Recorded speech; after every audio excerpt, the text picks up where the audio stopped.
On 19, like always, let's start with the prompt. And the prompt here tells us that this is a grammar question.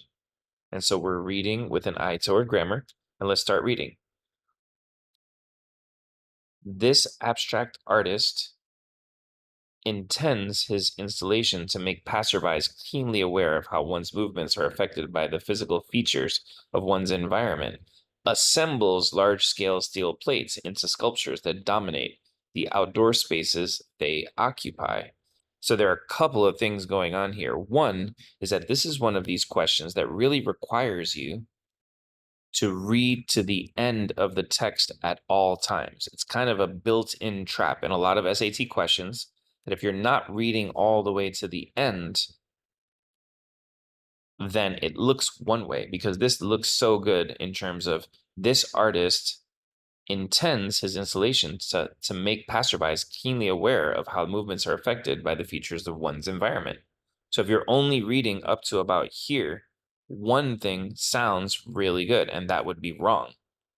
Instead, we need to read all the way to the end, and we see that it'll sound totally different. Now, by the way, there's a long intro here.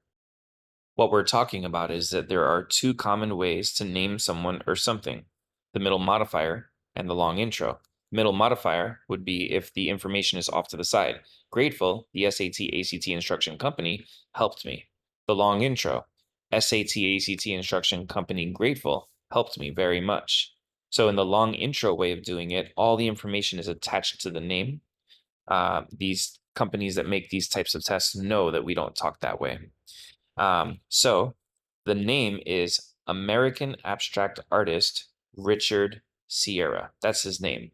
And so we have to know that, or else it'll be hard to make sense of this. So now if we're always reading to the end, it'll sound different. And the answer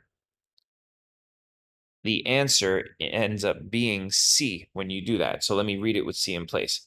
American abstract artist Richard Serra, intending his installations to make passerbys keenly aware of how one's movements are affected by the physical features of one's environment, assembles large-scale steel plates into sculptures that dominate the outdoor spaces they occupy. So it's a really long sentence. The longer the sentence, the more you need to fly through it to be able to make connections between things that are very far away.